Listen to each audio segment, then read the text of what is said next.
Hai guys, kembali lagi bersama kami di channel Arafi. Bagaimana kabar kalian? Semoga kalian semua dalam lindungan Allah Subhanahu wa taala dan semoga kalian semua dijauhkan dari kata sakit, teman-teman. Amin amin ya robbal alamin. Sempat terjadi insiden menegangkan saat sidang pra-peradilan kubu Roy Suryo CS, teman-teman, di mana saksi ahli yang dihadirkan oleh Roy Suryo ini dianggap tidak menghargai sidang dan sempat hampir diusir oleh majelis hakim. Serta muncul juga viral di media sosial terkait narasi ngakak pengacara Dr. Tifa dan Roy Suryo pada mundur nggak kuat hadapi sidang pra-peradilan. Apalagi kali ini Dr. Tifa juga mengajukan sidang pra-peradilan, Roy Suryo sudah memasuki sidang pra-peradilan tahap keempatnya. Dan hal ini tentu saja menuai beragam polemik terkait bagaimana sosok Roy Suryo yang amat sangat meyakini katanya ijazah Pak Jokowi palsu, tapi ya takut untuk masuk dalam sidang pokok perkara. Serta muncul juga video para pendukung Pak Jokowi, di mana kali ini kita akan melihat sosok Pak Jahmadi Girsang dan Rismon Sianipar yang lagi-lagi mendatangi MK, Mahkamah Konstitusi, untuk ajukan uji materi terkait prapit yang diajukan oleh Roy Suryo CS, teman-teman. Tanpa berlama-lama, mari kita saksikan ya beberapa tayangan berikut ini. Kasih tahu masalah keadilan. Jangan seolah-olah tidak ada saya di sini. Ya, nggak usah bertengkar di sini, ngapain? Ada hakim yang.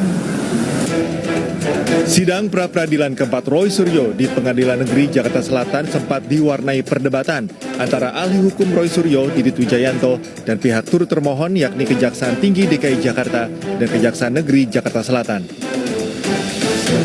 Perdebatan terjadi ketika Didit memberikan keterangan dalam persidangan dan ditanya mengenai keadilan pelapor dalam proses pra-peradilan yang diajukan Roy Suryo. Pihak Roy Suryo termasuk kuasa hukum mengajukan protes kepada pihak turut termohon karena kerap menyela keterangan Didit. Perdebatan pun usai setelah Hakim Tunggal I Ketut Darmawan memukul palu persidangan untuk menenangkan suasana. Ayo kita sekarang profesional. Jangan semuanya teriak-teriak aja, prapit segala. Lah ini hak orang gitu loh, ya.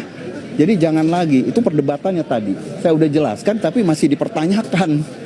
Nah makanya hakimnya akhirnya bilang, ya saudara nggak denger, sudah dijawab gitu loh. Ya. Sidang kali ini beragendakan pembuktian dan pemeriksaan ahli terkait pencekalan Roy Suryo oleh Polda Metro Jaya. Sidang digelar pada pukul 8:45 waktu Indonesia Barat, mengagendakan pembacaan duplik dari pihak termohon dan turut termohon. Dalam sidang kali ini, pihak Roy Suryo menyoroti sejumlah hal, termasuk surat dimulainya penyidikan atau SPDP yang tidak pernah diberitahukan kepada Roy Suryo. Hal itu disebut sebagai bentuk pelanggaran hukum. Hal lain yang dipersoalkan adalah pencekalan terhadap Roy Suryo. Kuasa hukum menilai ketidakjelasan masa pencekalan merugikan kliennya. Ya, ini luar biasa.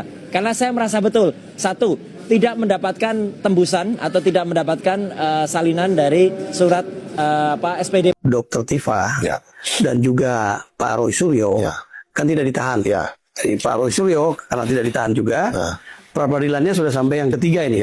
Ya. Untuk apa? Tujuan apa? Ya. Nah, kalau masalah ditahan, itu kan kasusnya lama kan, Bang? Oke. Secara psikologis, Bang, orang kalau berperkara, Bang, Iya. nggak mau lama-lama, Bang. Ya. Kalau ini Normalnya normal. Apa? Ini, saya ngomong normal, Bang. Yang nggak normal bisa aja mau terus. Iya. Kita ngomong yang normal, kan kita masih normal, Bang. Nah, jadi begini. Oke. Kalau saya, Bang, kalau berperang, bertarung, Bang, ya kan? Kalau bisa tinju, Bang, saya kalau bisa main satu ronde aja, Bang. Ya. Ya kan? Intinya, Bang, putusan selah, prapit, itu bukan pokok perkara dan itu hanya, menurut saya, tidak banyak manfaatnya buat kasus itu, Bang. Baik. Apa yang dilakukan itu menurut saya itu wasting time, Bang. Ngabis-ngabisin waktu saja. Ya. Bikin gaduh, bikin apa. Yang pasti, Bang, menurut saya, kurang bisa jadi teladan. Oke. Walaupun ini mengedukasi juga. Ya. Mengedukasi dalam hukum kan. Ya. Kalau ada prosedur yang salah, ya kan, Bisa dilakukan. Ya. Rapid. Bisa. Tapi itu semua administratif, Bang. Ya. It doesn't make sense for me, Bang. Untuk saya tuh, aduh, itu nggak banget lah kerjaan kayak gitu-gitu loh, Bang.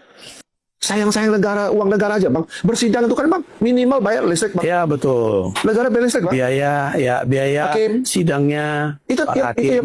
paling kecil, Bang. Ya kan? carilah yang lebih bermanfaat maksud saya itu, Bang. Betul. Ini Guys, baru berita Prapit terupdate. daripada Roy Suryo begitu banyak. Prapit. Rekannya mengikuti Dr. Tifa. Prapit. Waduh. Akhirnya Tifa mengikuti jejak daripada Roy Suryo untuk mengajukan pra-peradilan. Nah, guys, di sini saya melihat ya, justru saya sebagai warga masyarakat pemerhati kasus ini, Prapit sangat menarik. Lah, emang ini berapa kali sih kalian ini bisa peradilan? Ayo Pak Roy, Bu Tifa.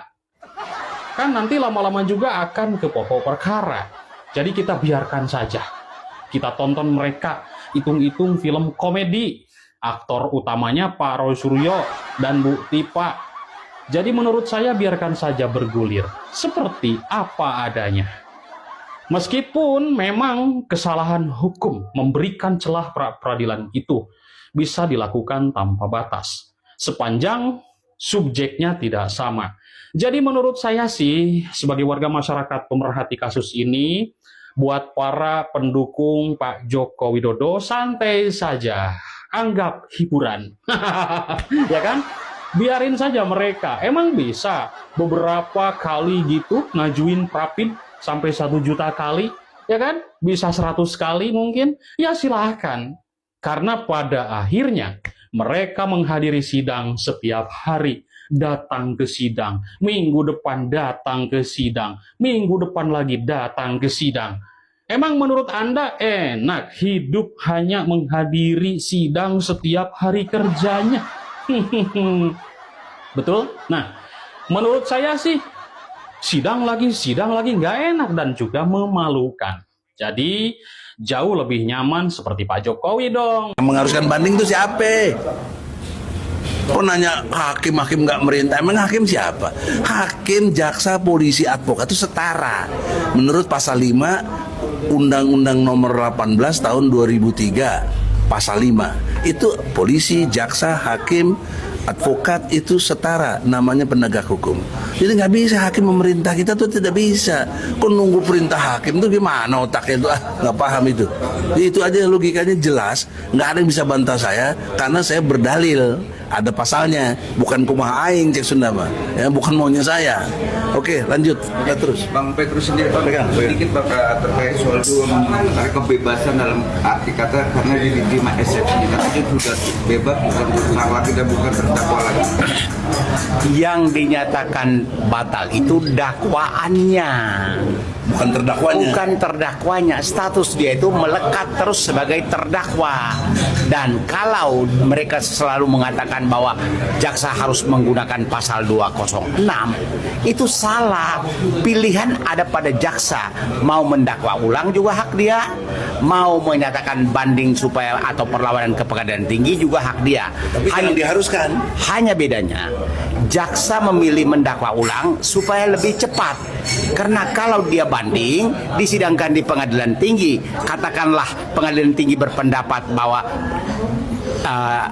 eksepsi itu ditolak dan dakwaan diulang kembali, dia kan buang waktu. Jadi dengan membuat dakwaan baru berdasarkan pasal 75 ayat 4 KUHP, maka itu haknya jaksa. Jadi jangan mencari-cari celah, itu kesalahan besar dari tim pengacaranya yang tidak memahami hukum acara pidana. Tapi berbalik dengan statement kuasa hukumnya bahwa dia melanggar KUHP atau undang-undang dalam proses harusnya banding, itu gimana? Pilihan itu ada pada jaksa. Mau mendakwa ulang, hak dia. Mau banding juga hak dia. Jadi jangan dipaksa untuk banding. Dia tidak akan mau. Karena apa pertimbangannya? Kalau banding itu butuh waktu yang lama untuk putusan dari pengadilan tinggi. Wilayahnya. Ya, putusan dari pengadilan tinggi. Karena bandingnya ke pengadilan tinggi. Kalau pengadilan tinggi mengatakan, katakanlah, ya, putusan hakim itu sudah benar, kan akan didakwa juga, toh? Sama saja. Jadi dia memilih praktisnya lebih baik menyusun dakwaan ulang. Begitu. Oke, untuk Bang Dehel sendiri, Bang, Satu lagi ini penting nih. Dengan kondisi ini kalau kaitan dengan Tifa ya, dia mengaco lagi karena dia bikin prapit. Iya. Ngaco dong. Iya. Pokok perkara udah masuk, dia setback lagi, prapit. Kumaha itu. Status terdakwanya tetap. Yang batalnya surat dakwaan. Mungkin Tifa nggak ngerti hukum, oke lah, memang bukan itu. Tapi yang lawyer ini bagaimana?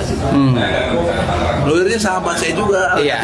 Al-Katiri. Mereka memaksa bahwa jaksa harus banding. Nggak bisa. Pilihan itu ada pada jaksa. Mau banding kah, mau membuat dakwaan ulang, hak dia. tapi kan dia bilang di pasal itu pasal 71 tidak ada yang 4 dilompatkan. Itu gimana? Dalam putusan hakim itu tidak ada pemberitahuan bahwa harus menyusun dakwaan ulang, karena begini, hakim hanya dalam undang-undang itu sesudah putusan dibacakan, hakim memang wajib memberikan silakan melakukan upaya hukum. Itu ada, itu wajib. Tapi kalau upaya hukum yang dia pakai bahwa untuk membuat dakwaan, sah saja, ya. Oke, Bang Dehel sendiri dia tetap tidak mau bilang mangkir, jangan membuat isu karena saat itu kemarin dia maju kamu gimana? Jadi begini, menurut saya, mohon maaf ya, ini sensitivitas yang dibuat mereka, bisa-bisa penangguhan dicabut oleh JPU. Itu subjektivitas ya, JPU. Kedua, saya ingin menambahi sedikit tentang rekan kami berdua ini, yaitu objek pasal 74 ayat 75 ayat 4 itu bukan objek prapit.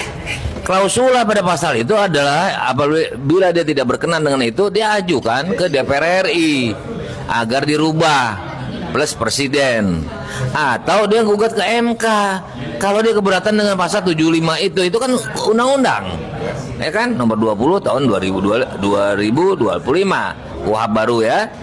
Jadi begitu, bukannya dia ke prapit. Ya mungkin lah. Ini saya bingung nih, ya kan.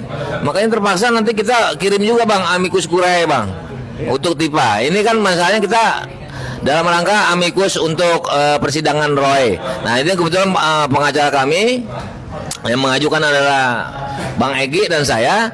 Pengacaranya adalah Pak Petrus, jubir juga Pak Petrus untuk berikutnya. Tapi ini kan masalah pertanyaan untuk Tifa kan, makanya saya bisa dilibatkan. Tapi nanti setelah ini saya serahkan ke ini apabila berkenan ya, untuk pertanyaan amicus curiae yang saya majukan. Terus dengan adanya prapit Roy Suryo juga makin ke sini juga akan mengadakan prapit kelima. Konteks dari aku sendiri berpendapat bahwa kalau sudah pokok perkara pengingkaran tersangkanya itu masih melekat, itu gimana? Jadi dia mau boleh prapit ya dengan cari berbagai dalil atau alasan, tapi status dia sebagai tersangka, apalagi sudah berkasnya sudah di pengadilan, itu berubah menjadi terdakwa, tidak akan hilang ya.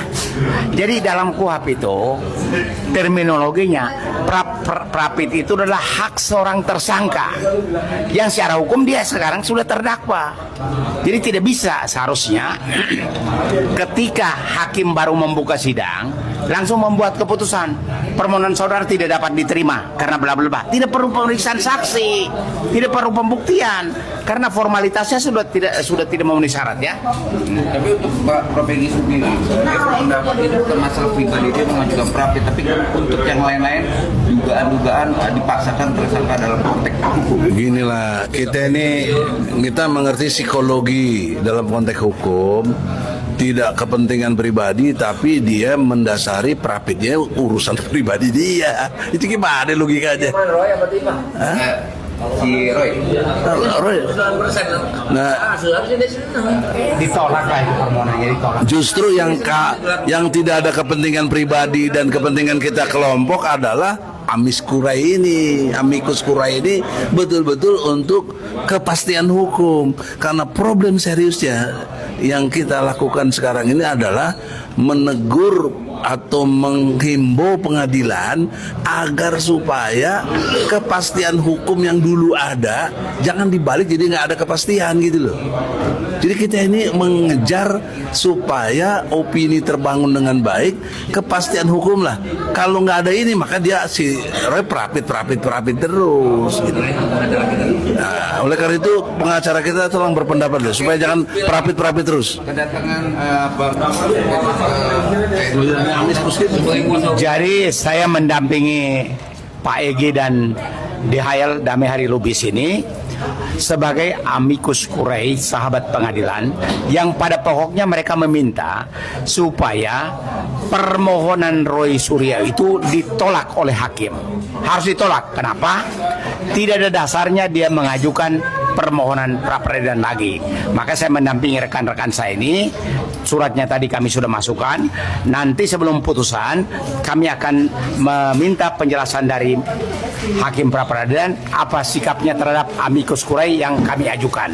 Jadi intinya surat yang kami sampaikan itu yang ditandatangani oleh Pak DHL dan Pak Egi ini intinya supaya menolak permohonan pra-peradilan Roy Suryo karena tidak ada dasarnya sama sekali. Ya. Menarik nih, karena dari pihaknya pemadam preskon ada Pak Petrus sendiri akan dituduh lah untuk hakim begini, kejaksaan begini ya di-spill kapasitasnya apa? Dan di sini lebih settingan. Tidak ada dasarnya sama sekali mereka itu. Ya. Tidak. Ya. Diterima.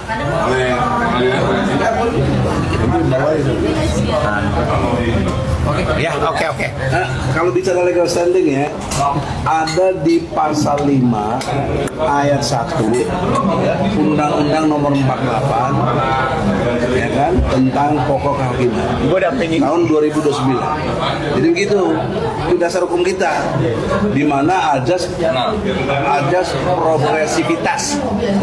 Hakim harus progresif menemukan hukum. Nah, ini kita. Jadi itu dasarnya, jangan pilih-pilih punya dasar. Ada Ramses mau mengajukan atau mengadu dalam hal permohonan uji materi atas undang-undang atau KUHAP yang baru. Itu tujuan kami hari ini ya. Jadi apa yang kenapa kami perlu uji materi? Karena kami rasakan ada beberapa hal yang harus diluruskan atau harus dibenarkan dalam penegakan hukum saat ini, khususnya pra-peradilan. Jadi seperti kita ketahui bahwa pra-peradilan itu diatur dalam KUHAP pasal 158 huruf A ya, yang berhubungan dengan pasal 89 KUHAP juga, yang mengatakan bahwa pra-peradilan itu memang boleh dilaksanakan tapi harus nyambung ke pasal 89 yang disebut upaya paksa.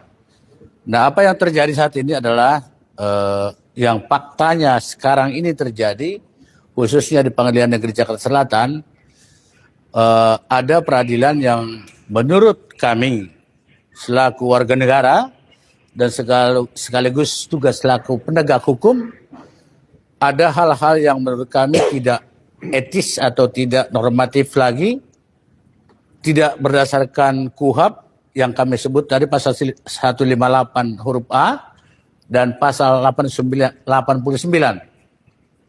Apa yang menjadi keberatan kami selaku warga negara dan juga selaku penegak hukum dan warga biasa adalah terjadinya pengulangan pra-peradilan. Katakanlah yang dilakukan oleh seorang tersangka bahkan terdakwa sekarang ini adalah Roy Suryo. Nah, sesudah kami pelajari, kami amati selama mulai dari Prapit 1 sampai Prapit 3, 4 sekarang ini kalau nggak salah ya, itu apa yang menjadi benturan dalam hukum, apa yang perlu diluruskan dalam hal itu. Nah, untuk itulah kami ada 7 orang ini, praktisi hukum atau penegak hukum dan warga biasa, dalam hal ini Rismon Hasiolan, Sianipar, juga turut terbeban. Berdasarkan Undang-Undang Mahkamah Konstitusi, kami merasa hak konstitusional kami itu merasa terganggu. Apalagi kami selaku penegak hukum. Nah, untuk itulah kami datang mengadukan bahasa itunya dan mengajukan permohonan kepada Mahkamah Konstitusi agar mau menyidangkan, memeriksa permohonan kami untuk menertibkan atau meluruskan proses pra-peradilan yang ada di KUHP pasal 158 huruf A dan pasal 89 KUHP. Agar hal itu ditertibkan, jangan terjadi seperti sekarang, ada pengulangan, ada pengulur waktu, dan cenderung itu tidak memenuhi azas kepastian hukum. Perlu saudara ketahui bahwa azas yang dilanggar sampai saat ini menurut kami, tidak perlu banyak-banyak azas yang kami tampilkan. Satu, azas kepastian hukum. Dengan adanya kejadian Prapit 1, 2, 3, 4 dan mungkin berlanjut berikutnya, kami tidak tahu bagaimana kepastian penegakan hukum di Indonesia ini, terutama sesudah kita mendapatkan KUHP baru, boleh dikatakan baru seumur jagung lebih ini. Baru Januari kemarin berlaku, ini baru Agustus. Alangkah beratnya nanti. Kemudian yang kedua, azas adalah azas peradilan yang sederhana, cepat dan biaya yang murah gitu loh. Itu terdapat Undang-Undang Pokok Kehakiman. Nah, dua azas ini saja menurut kami selaku hukum warga negara, ini harus Mahkamah Konstitusi hari ini yang kami ajukan permohonan itu harus mengambil sikap sesuai dengan kewenangannya. Satu tugas kewenangan daripada mahkamah ini adalah untuk menguji materi dari satu undang-undang, apakah itu bertentangan dengan Undang-Undang Dasar 45. Nah, kami sudah menyusun permohonan kami dan hari ini didaftarkan. Moga dalam waktu dekat ini mahkamah dapat membuat jadwal persidangan agar benar-benarkah pengujian permohonan kami untuk diuji pasal 158 Yungto pasal 89 KUHP itu berbenturankah dengan Undang-Undang Dasar 45 pasal 28 poin D. Saya kira ini yang perlu. Jadi kami tergerak selaku warga negara agar hal ini harus ditertibkan dan harus ada keputusan dari mahkamah agar ini menjadi suatu putusan yang baru, yang ada aturan yang barunya, yang dimaknai bahwa pra-peradilan itu diajukan hanya satu kali dalam satu perkara. Terima kasih. Enggak, daripada berlama-lama, barusan udah saya pastikan aja. Ini ijazahnya Frono Jiwo baru saya cek ya. Jelas ijazah ini beda dengan ijazahnya Jokowi. Ijazahnya Jokowi itu hanya mencorot tuh hanya keluar. Ijazahnya Frono Jiwo hanya masuk ke dalam. Ini ijazah yang tadi disebut Frono Jiwo. Jadi dari satu aja tadi sudah terlihat bahwa ijazah ini beda. Kalau ini mau diperbandingkan, ijazah ini tidak identik. Udah pasti fail ijazah ini. Udah pasti ijazah Frono Jiwo. Apakah ini ijazah yang sudah diteliti atau tidak? Reproduksi baru itu yang jadi persoalan. Tiba-tiba kita menemukan dua jenis ijazah Frono Jiwo misal ya. Ini kan saya bicara tentang sebuah pembelaan ya. Karena termul-termul itu selalu bilang, nanti kita laporkan dan lain sebagainya. Saya bicara tentang sebuah pembelaan. Kalau kita mau membandingkan sebuah ijazah dengan ijazah Jokowi, maka pastikan dulu ijazah itu terverifikasi secara baik. Bahwa ijazah itu memang benar-benar asli. Dan asli tersebut tidak hanya didasarkan pada statement institusi. Karena statement institusi, jangan lupa di institusi itu ada orang. Orang itu bisa punya koneksi, orang itu bisa terrepresi dan lain sebagainya. Orang itu punya kedudukan lemah sehingga dia tidak bicara sebenarnya. Ya, begitu. Makasih. Oke. Sebentar. Satu lagi ini informasi penting terkait dengan ijazah pembanding ya. Jadi tadi kami baru mengidentifikasi 7 ijazah pembanding dari 14 ijazah pembanding. Ya. Jadi dalam pokok perkara ijazah pembanding yang diperiksa oleh laboratorium forensik Bareskrim Polri itu adalah 14 ijazah pembanding. Kami tadi baru identifikasi 7 ijazah pembanding dari daftar list barang bukti atau list barang bukti yang diserahkan penyidik kepada jaksa penuntut umum. Nah, terkait dengan tadi memverifikasi ijazah-ijazah pembanding ini, saya tadi berusaha untuk mencari adakah pernyataan keabsahan dari UGM terkait dengan ijazah pembanding ini. Karena tentu dalam pembuktian terhadap suatu dokumen yang diduga palsu, maka dokumen pembanding itu adalah kunci. Untuk membuat kunci suatu barang pembanding supaya barang pembanding ini punya integritas dan bisa dibenarkan, maka tentu kita harus memverifikasi. Dari mana didapat, dengan cara apa didapat, dari siapa didapat, dan apakah ijazah-ijazah itu adalah resmi dikeluarkan oleh UGM atau tidak. Kami akan pelan-pelan melalui pra-peradilan ini akan mengecek ada atau tidak pernyataan keabsahan dari UGM terkait dengan 14 ijazah pembanding, bahwa 14 ijazah pembanding itu betul-betul adalah produk yang dikeluarkan oleh UGM. Itu tentu challenge dan itu nanti kita buktikan dalam pokok perkara. Jadi kami tidak takut untuk masuk ke pokok perkara, tetapi justru dengan pra-peradilan ini kami sudah mulai mengumpulkan perlahan-lahan amunisi untuk masuk ke dalam pokok perkara, dan ini adalah suatu kebaikan dari hukum acara pidana kita yang baru. Ya. Update paling penting ya, maaf ini update yang penting banget. Saya barusan cek lagi dan saya sudah menemukan ijazah Frono Jiwa yang utuh ya. Frono Jiwa ijazah nomor 1115. Jokowi disebut ijazahnya nomor 1120. Dari 1115 ini saja sudah jelas terbukti bahwa ijazahnya berbeda dengan ijazahnya Jokowi. Jadi A-nya ini masuk ke dalam. A-nya kalau punya Jokowi itu A-nya mencorot nih. Saya buktikan. Nih yang pernah saya teliti dulu adalah ijazah 1116 milik almarhum Hari Mulyono. Ini hampir sama dengan ijazahnya Frono Jiwo, A-nya masuk ke dalam. Dan ijazah nomor 1117, ijazah Sri Murti Ningsu, itu juga masuk ke dalam. Sedangkan ijazahnya Jokowi, ya, lihat, A-nya kemana? A-nya mencorot keluar. A-nya keluar. Menonjol. Ya, menonjol. Ya, mencorot keluar. Nah, jadi kalau ini dibuktikan, 1115, ini jelas banget ya, punya Frono Jiwo, itu A-nya masuk ke dalam. 1117 punya Sri Murti Ningsih, A-nya masuk ke dalam. Punya Jokowi, A-nya kemana? Ke Pramuka. Keluar. Ya. Jadi udah jelas kalau ini dibandingkan itu akan fail. Ya, jadi itu penting banget hari ini dan itu diakui malah oleh alat bukti yang tadi ada. Tentu ijazah-ijazah yang lain nanti akan kita cek juga. Tapi sekali lagi saya ikuti statement dari kuasa hukum kami Pak RH. Ijazah ini pun harusnya diverifikasi dulu. Ya, ijazahnya Frono Jiwo, Sri siapa tadi Mutoha, kemudian ijazahnya yang lain ya Sri Murti Ningsih dan juga almarhum ini, untuk kemudian dicek itu asli atau tidak. Kalau itu memang tidak identik ya, itu tidak otentik, ya berarti tidak bisa dilakukan cek otentik. Jadi clear ya. Ini udah langsung saya bandingkan. Jadi ijazah itu fail kalau nanti dan satu bukti bukan diakui sebagai alat bukti. Ini tambahan satu. Keadilan yang di mana? Keadilan jangan dijolimi, jangan diselipkan pasal-pasal yang diselundupkan. Jadi di sini yang pentingnya dan juga untuk edukasi kepada aparat sendiri, jangan lagi melakukan tindakan-tindakan yang melawan hukum dalam proses penyidikan. Kalau namanya kemudian terus di mana keadilan buat korban katanya, korban maksudnya pelapor. Loh, kadang-kadang itu kan ada yang namanya pencari ketidakadilan dan pencari keadilan.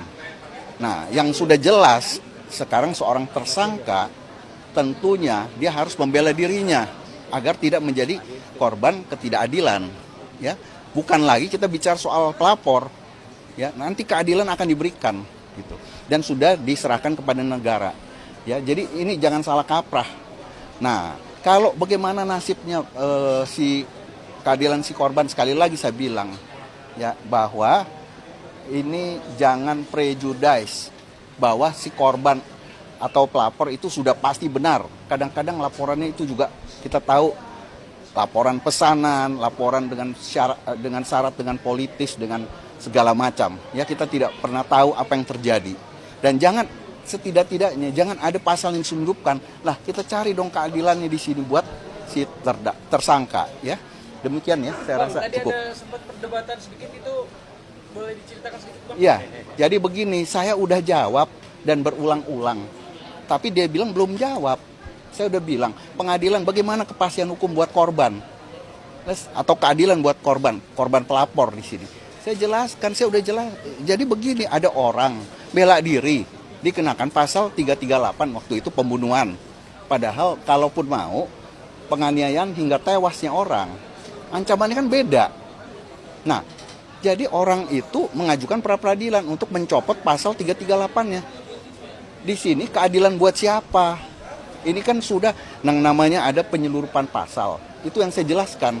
Tapi bagaimana dengan kepastian hukum? Apakah ini akan Prapit berulang kali? Loh, Prapit ini mencari keadilan juga, sama. Ya. Jadi kalau makanya terus bagaimana dengan penahanan tadi yang ditanya. Nah, makanya jangan gampang-gampang nahan orang. Jangan lagi sekarang. Penahanan itu kalau memang benar-benar ada syarat material untuk dilakukan penahanan. Ayo kita sekarang profesional. Jangan semuanya teriak-teriak aja. Prapit, prapit segala. Lah ini hak orang gitu loh. Ya. Jadi jangan lagi. Itu perdebatannya tadi. Saya udah jelaskan tapi masih dipertanyakan. Nah makanya hakimnya akhirnya bilang, ya saudara nggak denger, sudah dijawab gitu loh. Ya jadinya. Ya. Demikian ya. Ya, Pak Rio, silakan Pak Rio, ahli kami. Ini pertama kali tetapi sangat memuaskan. Ini Prof Rio. Silakan, baik. Ya, saya hari ini dihadirkan sebagai ahli di perkara pra-peradilan ini. Tadi saya menjelaskan prosedur-prosedur formal dan prosedur-prosedur material.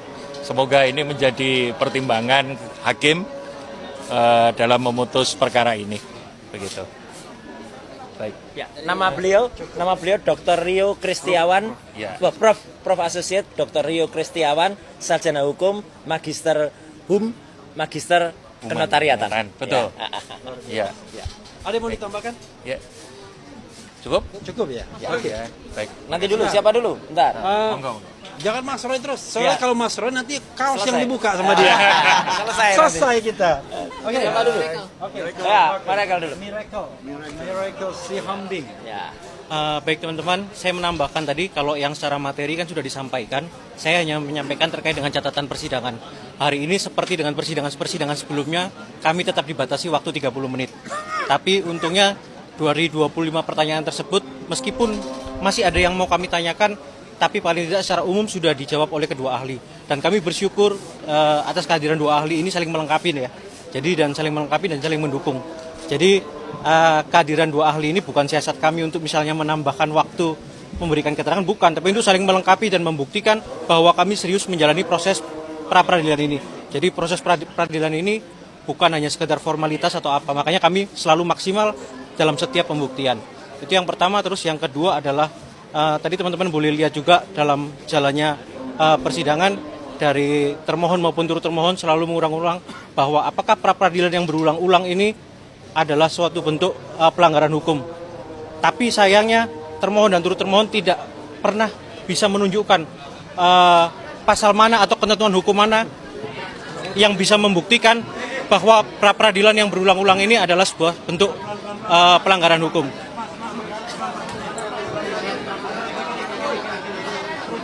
Itu dan terakhir yang ingin kami sampaikan bahwa tadi ada satu pesan dari ahli yang cukup bagus ya, yang terkesan bahwa turut termohon dan termohon ini takut kok peradilan berulang-ulang.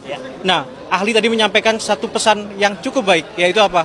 Kalau yang terpenting adalah bagaimana para penegak hukum khususnya penyidik baik kepolisian dan kejaksaan itu tertib dalam penegakan hukum. Kalau tertib tentu tidak mungkin ada celah untuk melakukan pra-peradilan. Itu sudah teman dari saya. Ya, intinya gini ya, jangan menersangkakan orang sembarangan dengan menggunakan pasal-pasal yang gila-gilaan, yaitu ancaman hukuman 8 tahun 12 tahun penjara. Padahal masalah pokoknya adalah ada orang yang merasa tersinggung, merasa terhina. Makanya kemudian kalau kita challenge di pra-peradilan itu sangat sah. Dan dalam hal ini penyidik harus siap untuk di-challenge. Kami bukan tidak ada modal, kami punya modal spirit, modal pengetahuan dan lain sebagainya. Tadi coba dilihat, bagaimana kita bertanya kepada para ahli sampai habis waktunya. Sementara pihak termohon menyia-nyiakan banyak waktu karena dia tidak siap sendiri. Jadi sekali lagi, walaupun Anda punya kewenangan untuk melakukan penyidikan, kemudian menersangkakan orang, dan kemudian juga turut termohon bisa untuk mendakwa orang, tetapi tetap harus dalam koridor hukum, tidak boleh semena-mena, harus menghormati konstitusi dan hak asasi manusia. Itu yang paling penting. Baik, untuk hari ini kan kita memang sudah mengajukan ahli terhadap 3 materi pra-peradilan kita. Yang pertama itu pencekalan atau pencegahan bepergian ke luar negeri, terus kemudian penyidikan yang tidak sah, dan penetapan tersangka yang tidak sah. Pada 2 ahli tersebut, keahliannya memang sudah mendukung kami punya objek pra-peradilan. Seperti pencekalan memang harus diberitahukan oleh penyidik kepada terlapor, dalam hal ini sekarang pemohon. Kemudian untuk SPDP atau surat perintah penyidikan itu memang harus diberitahukan juga kepada terlapor. Kemudian untuk yang penetapan tersangka itu terkait 2 rezim, KUHP lama dan KUHP baru, juga itu tidak dibenarkan. Sehingga memang ahli tersebut yang memang kita hadirkan sudah mendukung kita punya permohonan pra-peradilan tersebut. Jadi kiranya memang bisa dikabulkan. Terima kasih. Sekali lagi ya, penyidikan yang tidak sah, kami katakan, pencekalan yang tidak sah, dan kemudian penetapan tersangka yang juga tidak sah. Itu 3 hal yang kami mohonkan dalam pra-peradilan kali ini. Mudah-mudahan dikabulkan. Ya. Tibalah pada saat yang berbahagia dan akan ada kaos yang akan ditunjukkan. Assalamualaikum warahmatullahi wabarakatuh. Pertama-tama, ini tidak langsung berhubungan tapi penting. Kami mohonkan maaf karena mungkin teman-teman melihat ada salah seorang rekan kami yang hari ini tidak ikut bersamai, dan kita berdoa karena apa? Ibunda dari rekan kami Ristan ya itu meninggal dunia. Jadi makanya Pak Ristan yang biasanya membersamai ini pulang ke Sumatera. Jadi moga-moga ibunda dari saudara Ristan itu diterima di sisi Tuhan Yang Maha Kuasa. Amin.